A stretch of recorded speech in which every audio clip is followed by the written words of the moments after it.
August 1817, Ardmore Castle, Scotland.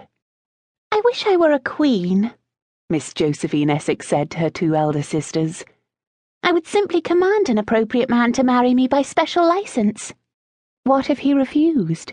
Imogen, sometimes known as Lady Maitland, asked.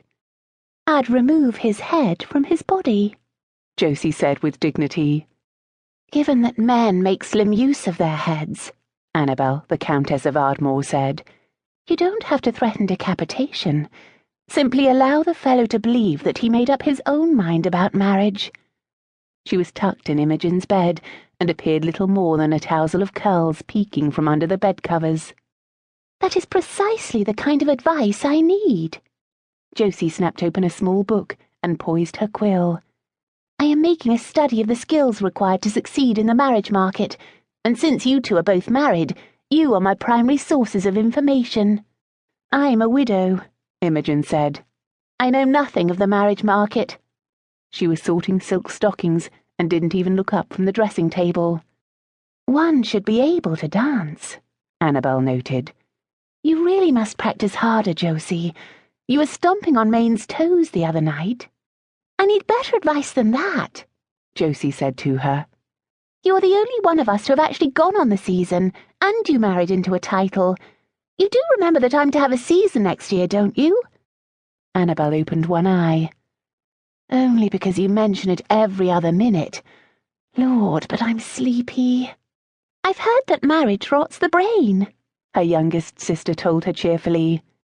"In that case, I wonder that you're so interested in it." Josie ignored that unhelpful comment. "There's more to gaining a husband than not tripping over his feet while waltzing. I want to understand the challenges beforehand. I can't rely on beauty the way the two of you did." "That's ridiculous.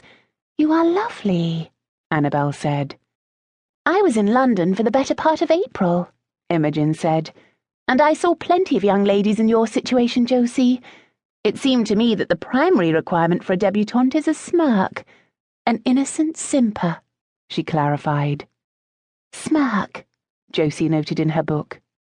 "And listen to everything your suitor says as if God himself is speaking. Of course, sometimes it's difficult to stay awake." "Men can be very boring," Annabel agreed. "They have such a penchant for discussing themselves. You have to learn to endure, which is not one of your best qualities, Josie. To this point, you have shown no ability to suffer fools gladly," Imogen said. "Yet fools have the deepest pockets. It's a proven fact that lack of brains and a large estate go hand in hand." Josie had been busily writing in her book, but she looked up at this. "So I smirk at the fool as he talks about himself. Essentially, toe-curling boredom buys a spouse." "I think Imogen is overstating the importance of a smirk," Annabel put in. "There are moments in courtship that can be rather interesting. In my view, for example, a prospective groom might prefer engaging in a mildly scandalous activity to a mutual smirk." "Annabel has a point. I suppose you might occasionally engage in an impudent act," Imogen said, "but only if you found yourself in the company of a truly engaging young man." "That's a bit steep coming from you," Josie said. "You devoted yourself to outrageous efforts from the very moment you saw Draven Maitland. Remember how he kissed you after you arranged to fall out of a tree at his feet?" Imogen's hands stilled for a moment. "Of course I do. It was spring, and the apple tree was in bloom. And then you fell off a horse, and finally you fell into marriage. Your example seems to go against the model of the innocent simper," Josie said. "I intend to be practical about this business, and I have no particular disinclination to creating a scandal, if that is the most efficacious route to marriage. My foolishness is nothing to emulate," Imogen said, returning to her task and folding two pale blue stockings together. "You would do better to find a husband by a more conventional means." Josie made a note in her book.